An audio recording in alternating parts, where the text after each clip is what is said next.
Welcome back to my channel guys. मैं हूं आपका दोस्त भास्कर वर्मा। लेके आया हूं सीएसएस सीरीज की एक और वीडियो।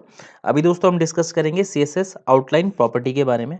ठीक है। सीएसएस आउटलाइन क्या होती है कि जस्ट एक लाइन होती है जो एलिमेंट के जो चारों तरफ बॉर्डर होता है उसके चारों तरफ जो होती है। मान लो कि जैसे एलिमेंट का बॉर्डर होता है ना, तो उसी तरीके से बॉर्डर का बॉर्डर जो होता है वो आउटलाइन होती है। ठीक है। 80% सिमिलर प्रॉपर्टीज हैं, बिल्कुल सेम है। सेम वे में हम इसको अप्लाई करते हैं, सेम वे में डिफाइन करते हैं।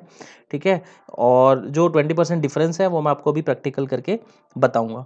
आगे बढ़ने से पहले मैं आपको बताना चाहूँगा कि अगर आप डोमेन नेम या वेब होस्टिंग परचेज करने की आप प्लान कर रहे हैं तो डोमेन रेसर से आप ले सकते हैं। ठीक है। वेब होस्टिंग की स्पीड जो इनकी है वो बहुत अच्छी है। दूसरा, इनके जो प्लान्स हैं 59 रुपीज़ पर मंथ से स्टार्ट होते हैं और जो कि बहुत ही अफोर्डेबल है। वेब होस्टिंग की स्पीड बहुत अच्छी है। दूसरा, इनके जो कस्टमर सर्विसेज है वो बहुत अच्छी है। तो मैं आपको रिकमेंड करूँगा डोमेन रेसर। चलिए वापस चलते हैं अपनी वीडियो की तरफ। डन। ये वाली मेरे पास फाइल है। ठीक है। इसको मैंने वेब ब्राउज़र में यहाँ पे ओपन कर रखा है।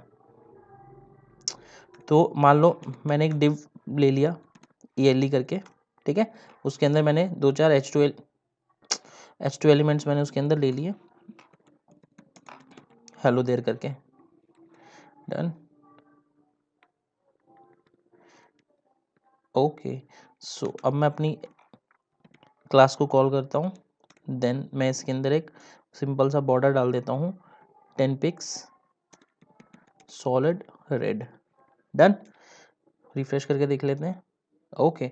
सो आपके पास एलिमेंट्स आ गए, उसके चारों तरफ बॉर्डर आ गया। ठीक है। बॉर्डर की थिकनेस जो है, विड्थ जो है वो 10 पिक्सल है। सॉलिड टाइप का बॉर्डर है, यानी स्टाइल सॉलिड है और कलर उसका रेड है। ठीक है। आउटलाइन के केस में क्या होता है, सेम वही चीज़ है। देखो आप देखोगे प्रॉपर्टीज, तो आउटलाइन की विड्थ है, आउटलाइन की विड्थ जैसे बॉर्डर की विड्थ है। ठीक है, सेम। देन आउटलाइन का स्टाइल सेम वे में जैसे बॉर्डर का स्टाइल होता है, solid dotted dashed. Then colour. ठीक है। ये तीन चीज़ें हम इसी मतलब ये तीनों चीज़ें बिल्कुल सिमिलर हैं। ठीक है। तो इसी तरीके से मैं आपको करके दिखा देता हूँ। आपको आउटलाइन लिखना है। ठीक है। आउटलाइन अगर सिर्फ आपको विड्थ देनी है तो आउटलाइन विड्थ आप दे सकते हो। ठीक है। आउटलाइन विड्थ देनी है। उसके बाद आपको आउटलाइन का जो स्टाइल होता है,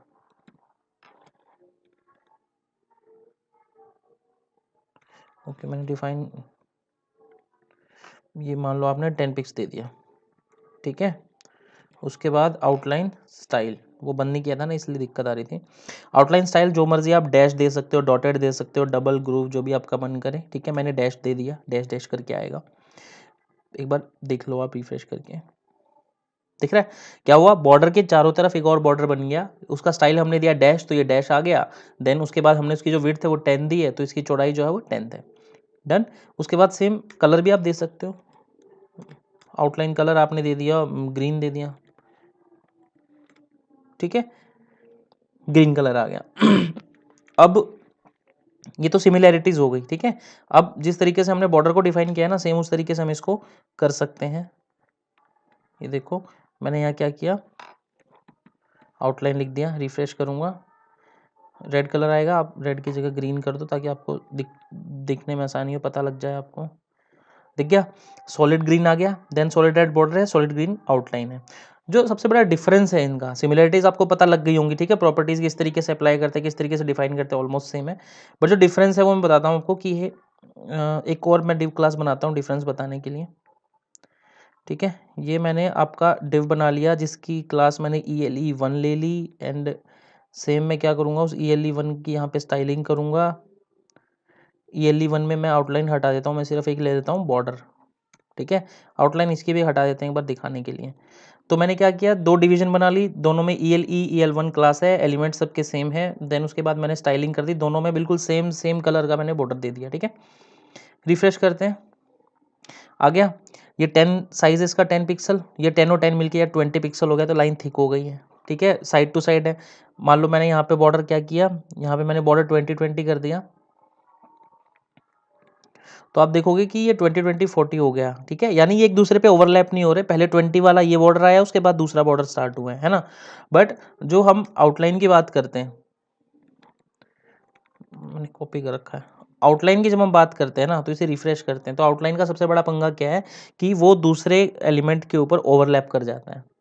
ठीक है, यानी ये बॉर्डर आ गया, बॉर्डर और ये बॉर्डर जब एक दूसरे के साइड टू साइड है, एक दूसरे के ओवरलैप नहीं किया, बट इस कलर ने क्या किया है, ये हालांकि जो आउटलाइन है ये इस वाले एलिमेंट की है, इस वाले डिवीजन की है, बट इसने क्या किया, इस वाले डिवीजन के ऊपर ओवरलैप कर गया, ये काट गया इसको, है ना।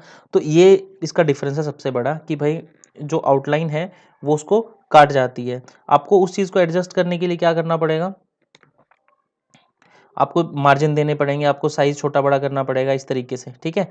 आप मार्जिन दे सकते हो, मान लो आपने मार्जिन दे दिया 10 का, ठीक है, 10 पिक्सल का मार्जिन दे दिया और 10 का वो कर दिया, तो उस हिसाब से आप धीरे धीरे, आपको ये देखो अब 10 का कर दिया आपने, तो ये क्या हुआ, ये पूरा का पूरा सेफ बच गया, इसमें क्या हो गया, 10 का मार्जिन आ गया, और इसने क्या किया, अंदर वाले जो पोर्शन था आपका डिवीजन का उसको थोड़ा छोटा कर दिया, है ना। अब क्या कर रहा है, ये ओवरलैप नहीं कर रहा है ये वाला।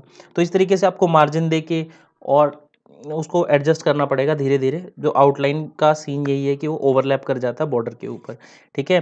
तो आउटलाइन की एक प्रॉपर्टी और बची है आउटलाइन ऑफसेट। आउटलाइन शॉर्टकट आपको पता लग गया होगा, शॉर्ट हैंड किस तरीके से करते हैं, जैसे बॉर्डर में करते हैं हम, पहले विड्थ देते हैं, फिर स्टाइल देते हैं, फिर उसका कलर देते हैं, सेम यही शॉर्ट हैंड है, ठीक है। आउटलाइन का भी जैसे बॉर्डर का होता है। और जो ऑफसेट था, ऑफसेट में दिखा देता हूँ आपका होता क्या है।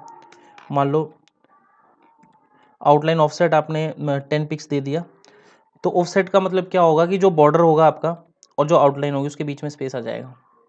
देख रहे हो क्या हुआ कि ये आउटलाइन आ गई, ये बॉर्डर आ गया, और उसके बीच में क्या हो गया, ऑफसेट आ गया आपका, ठीक है। जितना आपने वैल्यू दिया था उसका 10 पिक्सल दिया था, तो 10 पिक्सल का ये ऑफसेट आ गया, ठीक है। तो ये चीज़ है आपकी, ऑफसेट आप दोगे तो उस तरीके से इन दोनों के बीच में गैप आ जाएगा। उसके बाद आपको साइज एडजस्ट करना पड़ेगा इसका, ठीक है। इसको मार्जिन को फिर और 20 कर दो, ये ऐसे आपको एडजस्टमेंट करनी पड़ेगी इनके बीच में, ठीक है। बट इसका यूज़ यही है कि बाकी एलिमेंट्स जो बिल्कुल सेम होंगे, जैसे ये भी बिल्कुल सेम है, ये भी बिल्कुल सेम है, तो उनको हाईलाइट करने के लिए, अलग से दिखाने के लिए आपको आउटलाइन, इसकी आप आउटलाइन का यूज़ कर सकते हो। दोस्तों ये था आज का अपना टॉपिक, आशा करता हूँ आपको टॉपिक समझ में आया होगा, और उम्मीद रखता हूँ आप टॉपिक देखने के बाद, वीडियो देखने के बाद ज़रूर प्रैक्टिकली ट्राई करेंगे। मिलते हैं नए टॉपिक, नए वीडियो के साथ, तब तक के लिए good bye and take care.